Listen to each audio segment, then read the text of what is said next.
Perkenalkan, nama saya Roleziana Apriantari. Saya dari mahasiswa Universitas Muhammadiyah Tasikmalaya, program studi bimbingan konseling. Di sini saya akan menjelaskan dan juga mempraktikkan beberapa teknik dari keterampilan dasar konseling. Yaitu yang pertama ada invitation skill. Adalah dasar teknik keterampilan yang harus dimiliki oleh seorang konselor, karena teknik ini merupakan teknik dasar sebelum melakukan konseling.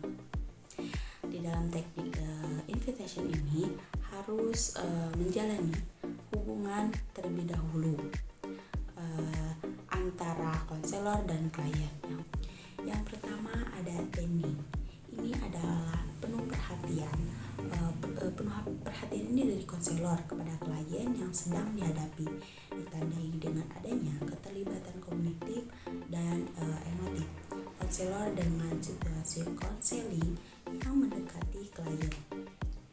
Lalu yang kedua ada mendengarkan aktif melalui penyamaan bahasa klien. Mendengarkan yang aktif di sini itu berarti konselor menaruh minat pada persoalan konseling dan peduli dengan apa yang dipikirkan atau yang dirasakannya.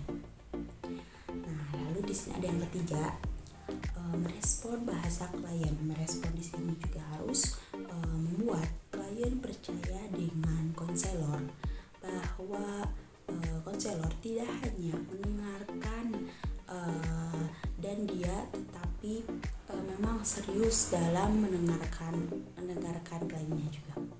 Nah, di sini ada fungsi utama dari invitation skill sendiri. Yang pertama itu ada mendorong klien agar berbicara terbuka. Lalu yang kedua ada konseling terlibat aktif dalam sesi konselingnya. Lalu yang ketiga mengajarkan klien keterampilan menghampiri sebagai bagian dari intervensinya. Nah, lalu di sini ada hasil akhir dari keterampilan invitation skill. Yang pertama itu minat klien dalam berkomunikasi secara terbuka. Yang kedua ada meningkatkan kesadaran pola menghampiri konseling. Yang ketiga ada memodifikasi pola cara menghampiri klien untuk mendapatkan hasil yang spesifik. Yang keempat ada hadir ketika sesi tidak berjalan dengan baik. Dalam invitation skill ada dua keterampilan, yaitu keterampilan non-verbal dan keterampilan verbal. Di sini saya akan menjelaskan terlebih dahulu keterampilan non-verbal. Nah, keterampilan non-verbal ini keterampilan yang menggunakan keheningan dan penuh perhatian, seperti kontak mata, nada suara yang tepat, posisi tubuhnya seperti apa, dan dorongan nonverbalnya. Nah, yang pertama itu ada kontak mata. Kontak mata adalah sebagai alat komunikasi yang sangat kuat ya. Lalu ada posisi tubuh. Postur tubuh mungkin merupakan aspek tubuh yang paling sering diperhatikan. Lalu ada diam penuh perhatian. Dia menjadikan ini sebagai jeda untuk konseli berpikir, merefleksikan dan berkomunikasi dengan dirinya sendiri. Nah, lalu ada nada atau intonasi suara. Suara klien dapat memberikan petunjuk tentang keadaan emosinya. Nah, lalu ada ekspresi wajah dan gestur. Gestur di sini adalah gerakan fisik yang kita gunakan untuk menyampaikan emosi atau menekankan pada poin penting itu ya. Gerakan berlebihan dapat menandakan kecemasan, sedangkan gerakan yang kurang seperti patung menunjukkan sikap acuh tak acuh. Nah, di sini ada jarak fisik. Jarak fisik berfungsi untuk mengatur kenyamanan posisi antara konselor dan kliennya. Lalu ada sentuhan dan kehangatan. Hubungan ini biasanya dijalin dengan berjabat tangan atau saling merangkul seperti pelukan gitu. Nah, yang kedua itu ada keterampilan membuka atau opening skill. Yang pertama itu mendorong di sini itu membuka pintu, mendorong minimal gitu ya. Nah, lalu yang kedua ada sesi bertanya. Ada pertanyaan terbuka dan juga ada pertanyaan tertutup. Nah, lalu di sini ada yang ketiga itu raport yang baik. Pertama di sini ada raport itu adalah suatu proses connecting feeling agar antara pihak yang berkomunikasi berada dalam gelombang yang sama. Kedua ada matching and mirroring. Kita berusaha untuk memahami orang lain dengan menyamakan cara berpikir, berbicara, dan bertindak yang akan mengantarkan kita untuk merasakan state atau kemudian yang sedang dialaminya. Keterampilan yang kedua adalah keterampilan memparafrase skill. Memparafrase di sini itu cara merefleksikan, menegaskan kembali pada konseli poin penting dari pembicara konseli secara lebih jelas dan menggunakan kata-kata konselornya sendiri. Keterampilan ini adalah keterampilan yang sangat berguna khususnya untuk membangun jembatan emosi antara konselor dengan konselinya. Nah, di sini ada langkah-langkah dalam memparafrase, yaitu ada 2 langkah dalam melakukan parafrase. Di antaranya yang pertama ada mendengarkan dengan seksama cerita yang klien kasih.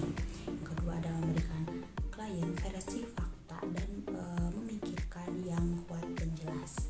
Nah, lalu yang kedua ada tahap melakukan parafrase dapat menggunakan pada awal sesi bantuan segera setelah konselor memahami fakta atau sebaliknya perlu mengklarifikasi faktanya.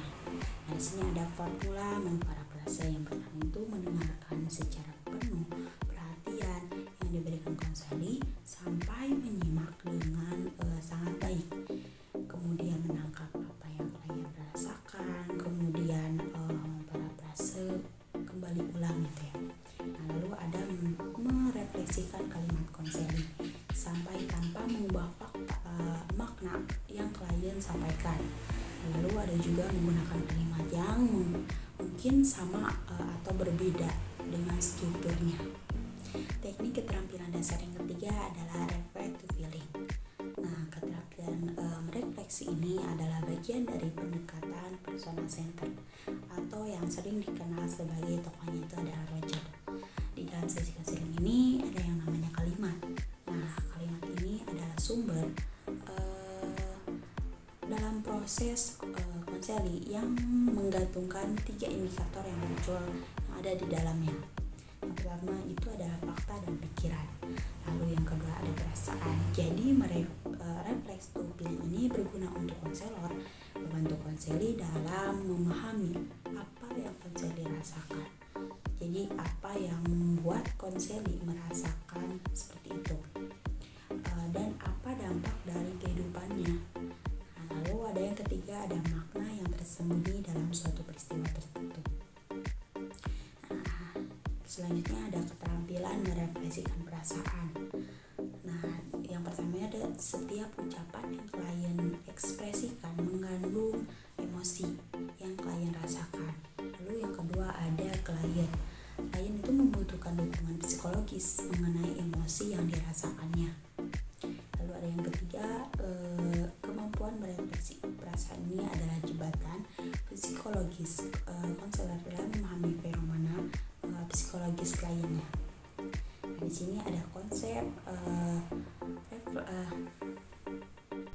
lalu ada konsep dari reflect to feeling.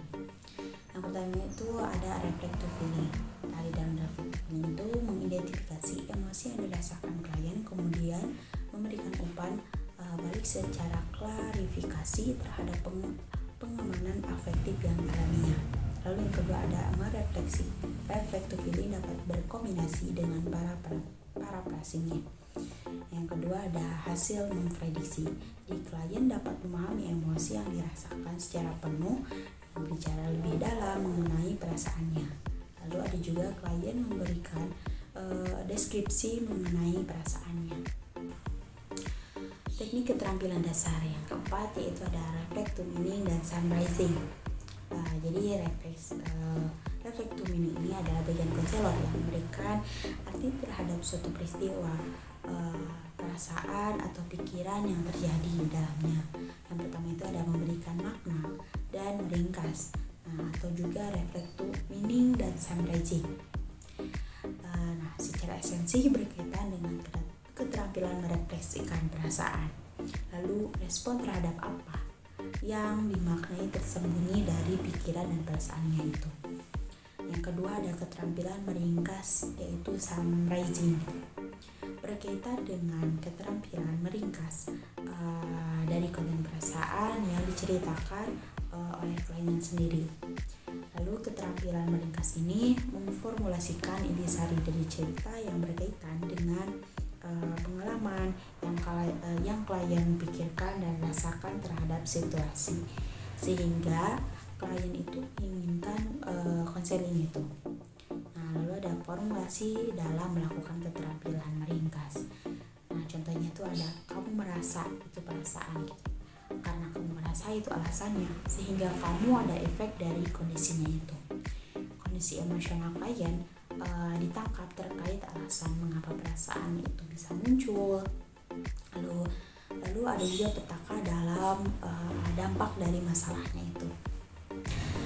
Teknik keterampilan dasar yang kelima yaitu ada keterampilan melakukan tantangan atau konfrontasi. Konfrontasi skill atau keterampilan untuk melakukan konfrontasi ini merupakan salah satu keterampilan yang digunakan oleh konselor dengan cara menantang konseling disebabkan adanya ketidaksesuaian atau juga kesenjangan dalam konseling itu yang bisa dilihat dari perilaku, pikiran dan perasaannya.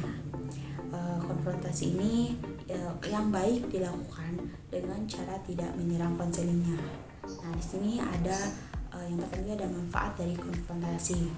Nah, manfaat ini pertama menghindari adanya kesenjangan antara perasaan, pikiran dan perilaku kliennya. Nah, lalu ada juga membawa klien memusatkan perhatian pada bagian atau aspek-aspek perilakunya. Lalu ada membuat klien menjadi orang yang dapat bertindak lebih efektif. Yang kedua, ada waktu yang tepat melakukan konfrontasi.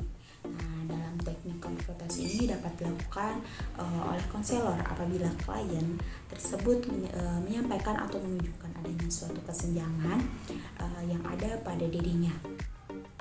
Lalu konfrontasi ini dilakukan apabila si klien itu sudah merasa siap untuk dikonfrontasikan dengan tanda bahwa klien itu memberikan respon yang baik terhadap si konselornya. Lalu yang ketiga ada faktor-faktor yang menyebabkan konfrontasi. Konselor perlu melakukan konfrontasi apabila pada diri konselor itu didapati adanya gitu ya, pertentangan antara apa yang dikatakan dengan apa yang dia lakukan. Lalu selanjutnya ada pertentangan antara dua perkataan yang disampaikan dalam waktu yang berbeda. Selanjutnya pertentangan antara perasaan yang dia katakan dengan tingkah laku dan tidak mencerminkan perasaan tersebut gitu.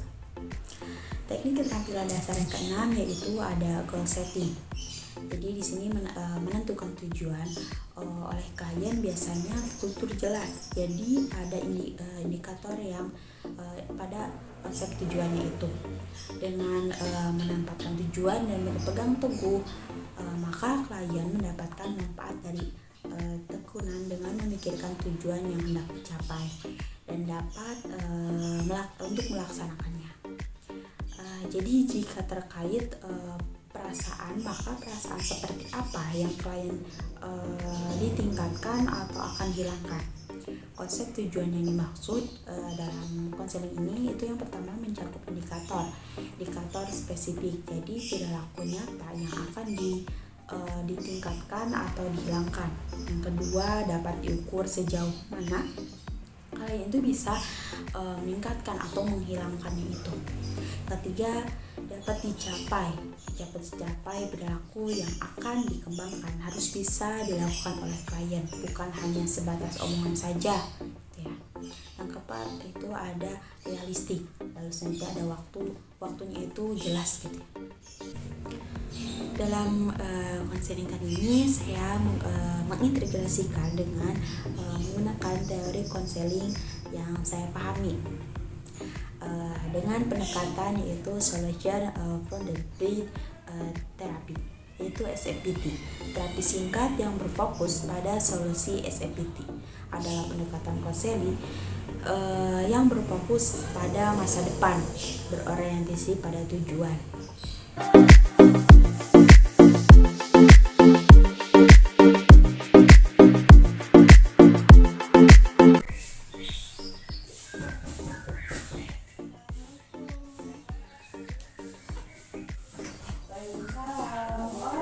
Silakan Mas. Sebenarnya saya tanya dulu. Iya, apa kabar Putri? Baik, alhamdulillah. Oh iya Putri, sebelumnya saya sudah membaca info yang Putri kirim kepada saya. Putri sudah siap untuk melakukan sesi konseling ini? Ya, siap. Oh iya, di sini Putri ada sepanjang 4 duduk untuk dalam sesi konseling ini. Putri bisa memilih tempat duduk yang Putri dianggap nyaman, tenang dalam sesi konseling. Ya, boleh silakan. Ya, menurut Putri, apa saya cocok duduk di sebelah mana agar Putri nyaman dalam sesi konseling ini? Sebelah sini. Apakah saya diperbolehkan Ya. duduk? Ini sih. Terima kasih ya. Oh iya, apa kabar keluarga di ini Putri? Alhamdulillah baik. Iya, alhamdulillah. Oh iya Putri, terima kasih ya sudah datang sini dan saya di sini akan memperkenalkan terlebih dahulu ya. Iya baik, perkenalkan nama saya Rolistia Apiantari. Saya sebagai konselor dalam sesi konseling ini. Lalu di sini saya sebagai mahasiswi dari Universitas Muhammadiyah Tasikmalaya dalam program studi bimbingan konseling. Apakah ada yang ingin ditanyakan? Kalau belum tahu sudah semester berapa? Alhamdulillah saya sedang melakukan semester 3. Apakah ada hal lain yang ingin ditanyakan kepada saya? Boleh sih. Sudah. Nah, sudah cukup ya. Ya. Ya baik Putri. Alhamdulillah ya kita dipertemukan dalam sesi konseling ini. Tapi saya melihat Putri sedang tidak baik-baik saja ya, dan sedang ada yang dipikirkan dalam pikiran Putri yang mengganjal gitu, mungkin seperti itu. Ya, akhir-akhir ini saya ada kepikiran salah satu masalah. Iya. Meskipun ya Putri sedang tidak baik-baik saja dan sedang ada pikiran dalam pikiran Putri, tapi Putri di sini ceria dan semangat, selalu tersenyum dalam melakukan aktivitas mungkin seperti itu. Iya. Iya Putri, saya ingin bertanya kepada Putri, saya ingin mengetahui apa latar belakang Putri saat ini dan apa aktivitas Putri hari ini saat ini. Perkenalkan, nama saya Putri Yunia Lestari. Ya. Alamat saya di Banjar. Ya. Umur saya 20 tahun. Aktivitas sekarang saya bekerja di salah satu perusahaan swasta. Apakah boleh saya tahu Putri sedang bekerja di luar kota atau sedang di lingkungan daerah sini saja? Di Kota Banjar. Baik ya Putri, apakah Putri pernah melakukan sesi konseling ini? Sebelumnya belum. Oh belum pernah ya. Apakah Putri tahu gitu apa kata konseling atau pernah mendengar gitu konseling itu seperti apa? Belum tahu ya sebelumnya. Oh ya, di sini saya akan menjelaskan ya sedikit dari proses konseling ini. Nah, jadi proses konseling ini adalah proses pemberian bantuan saya kepada klien, kepada Putri untuk memberikan untuk menyelesaikan masalah yang ingin diharapkan oleh Putri menjadi normal dan tidak berfokus pada masalah itu. Nah, lalu dalam sesi konseling ini tidak usah khawatir ya Putri. Di sini mempunyai asas kerahasiaan juga. Jadi Putri bilang saja. Jadi Putri bercerita kepada saya itu di sini saya mempunyai sifat yang kerahasiaan. Lalu ketika ada teman, orang tua, pacar tentunya yang ingin mengetahui ini atau sesi konseling ini, apa yang harus saya katakan gitu? Kalau untuk saat ini mending kita berdua saja yang tahu. Oh iya, baik. Baik sih. Cuman kita saja yang tahu ya, betul. Iya. Ya baik. Sini saya izin terlebih dahulu ya kepada Putri, apakah saya diperbolehkan untuk merekam mungkin, lalu membawa catatan untuk melakukan sesi konseling ini. Apakah diperbolehkan? Iya boleh. Boleh ya, terima kasih. Ya sebelumnya ya terima kasih ya jika apakah Putri sudah siap untuk melakukan sesi konseling sekarang? Siap misal. Jika Putri sudah siap dan sudah matang sekali pikirannya, boleh silakan Putri untuk menceritakan apa yang ingin diselesaikan dan ingin diceritakan pada saya saat ini. Boleh saya buka ini dulu? Ya boleh, biar tidak ini ya, nggak ribet ya. Boleh. Jadi saya itu orangnya mudah sulit berinteraksi dengan orang baru. Ya saya kurang percaya diri terhadap diri saya sendiri. Jadi apabila ada orang lain yang ingin berkenalan, saya susah welcome gitu sama orang lain gitu. Iya, jadi di sini itu Putri merasa insecure ya terhadap diri Putri, terhadap orang lain mungkin seperti itu. Karena di sini Putri susah sekali berinteraksi dengan orang lain. Iya. Seperti itu. Kayak misalkan pertama kali bertemu dengan orang lain, saya sudah membandingkan saya dengan orang lain, entah itu dari sisi pakaian, entah itu dari sisi muka, apakah berat body gitu. Saya selalu minder terhadap orang lain gitu. Jadi Putri itu sekarang itu merasa malu mungkin ya, minder, terus ada insecure ya terhadap pakaian juga, pembawaan berbicaranya juga, jadi takut salah mungkin ya pakaiannya. Lihat sekarang kan zaman modern ya, jadi pakaian itu selalu modis yang modern gitu. Seperti itu sebenarnya pasti. Saya selalu minder terhadap orang lain. Oh ya, tadi Putri mengatakan ya Putri itu malu, insecure, selalu minder ya terhadap orang lain, terhadap cara berpakaian, cara berbicara mungkin seperti itu ya. Nah lalu apakah saya boleh tahu gitu, apa dampak dari hal seperti itu atau kesehariannya seperti apa? Sebenarnya kalau dampak tuh banyak ya. Contohnya tuh setiap kali ada orang yang teman saya yang mengajak main, saya merasa kayak nanti dulu deh, jangan dulu main gitu. Soalnya saya setiap kali mau keluar, saya harus memikirkan gitu pakaian apa yang cocok sama saya supaya nanti saya tidak merasa insecure saat di luar gitu. Ya jadi di sini ini Putri itu kayak seperti menutup diri ya, mungkin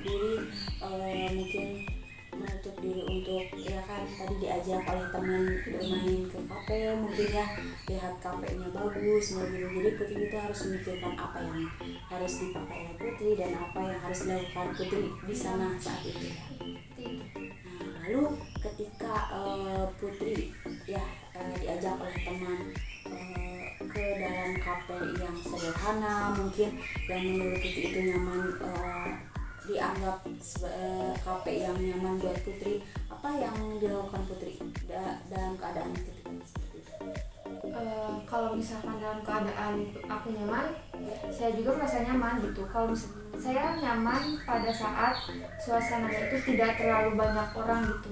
Oh iya, baik. Jadi di sini Putri itu ya kayak seperti menutup diri aja gitu ya, karena mungkin kalau misalkan banyak orang mungkin jadi terganggu mungkin ya, terganggu dan tidak percaya diri. Tadi yang Putri rasakan saat itu ya mungkin insecure-nya ada langsung, tidak pedenya ada langsung, selalu minder mungkin ya seperti itu. Lalu ketika Putri dihadapkan kepada di depan Putri itu sedang melakukan aktivitas seperti banyaknya orang gitu di dalam ruangan itu atau outdoor ataupun indoor, apa yang Putri lakukan pada saat itu?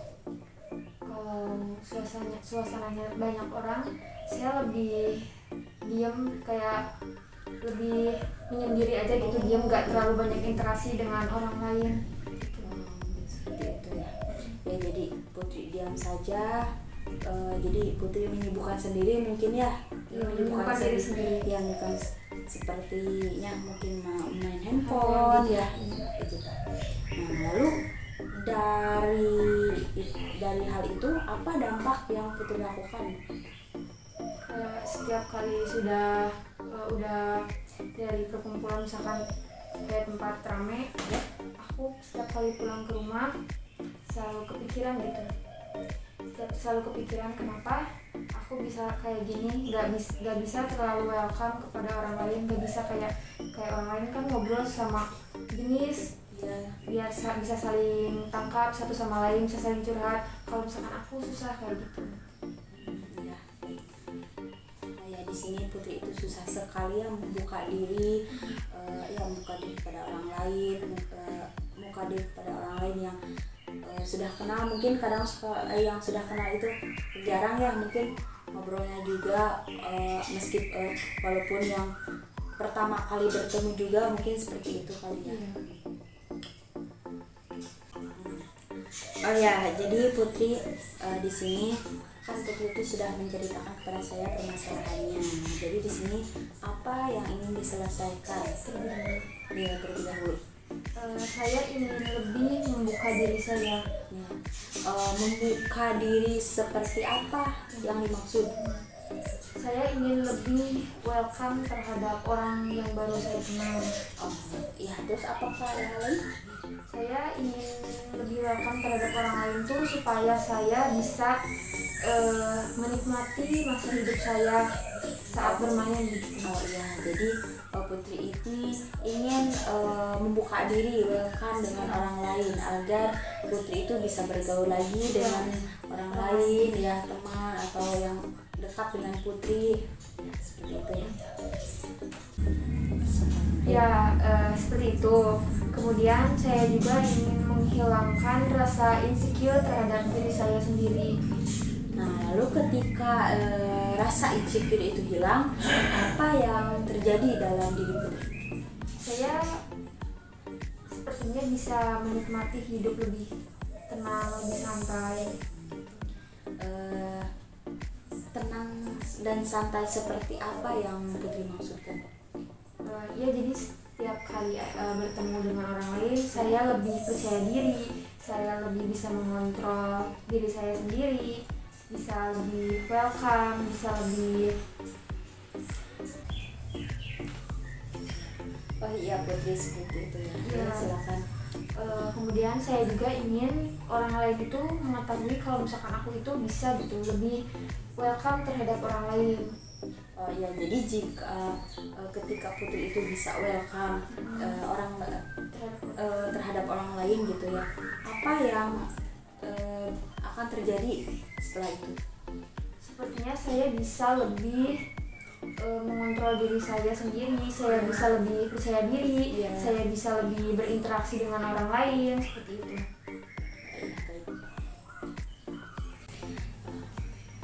Putri, tadi kan Putri itu selalu merasa insecure terhadap diri sendiri dan terhadap orang lain juga ya, karena susah bergaul dengan orang lain ya gitu.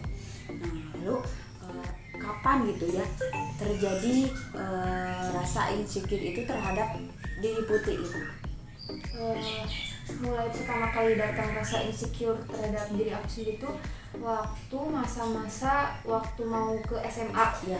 Itu kan lebih teman-teman aku lebih kayak modern, lebih pada modis, sedangkan aku belum ke situ. Ya mungkin kan pada saat remaja itu zaman-zamannya sekarang ini juga kan sudah banyak sekali yang modern ya. Semakin canggih lagi zamannya, terus dalam cara berpakaian gitu, atau juga elektronik juga semakin canggih sekarang.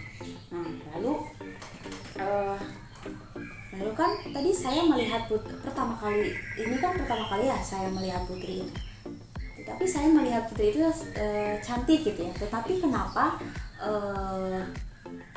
rasa timbul tidak percaya diri itu? Mungkin karena kodrat manusia itu kan lebih mandangnya ke sifat buruk kalau misalkan dia sendiri gitu kan, lebih kayak lebih insecure. Banyak cewek yang lebih cantik dari aku kayak lebih insecure, lebih kayak nggak percaya diri kalau misalkan bersandingan aja sama orang yang lebih cantik dari aku malah kayak dia cantik banget gitu, lebih minder gitu, kayak gitu.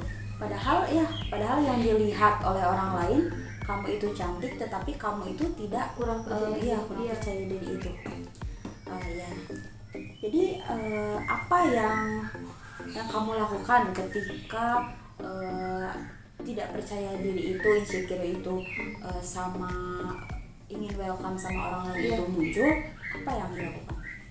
Aku kalau misalkan lagi insecure biasanya suka ambil kaca, terus aku kaca diri sendiri, bilang kalau misalkan aku itu cantik, aku itu baik, suka lebih kayak menyupport diri sendiri kayak gitu.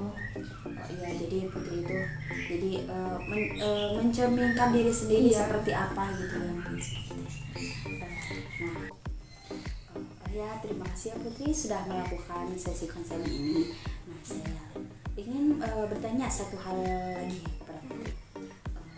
Apa yang ingin diharapkan dan ingin dicapai gitu terhadap diri Putri yang sekarang ini sudah melakukan sesi konseling kepada saya? Yang aku harapin gitu ya, aku bisa lebih percaya diri, bisa mencintai apa yang ada pada diri aku sendiri, bisa lebih welcome terhadap orang lain, supaya aku juga nanti bisa lebih punya banyak teman mungkin. Kalau misalkan tidak merenung lagi, saya pengen juga kayak orang-orang lain, bisa percaya diri, tampil pede di depan banyak orang. Soalnya saya kan orangnya insecurean, saya pengen seperti itu. Terus saya juga ingin lebih bisa mencintai diri saya sendiri dengan apa yang aku punya, seperti itu. Baik. Terima kasih ya sudah datang dalam sesi konseling ini, sudah melakukan sesi konseling ini. Terima kasih sebesar-besarnya. Maaf ya bila ada kata-kata atau perbuatan yang saya tidak enak di ini. Terima kasih ya Putri.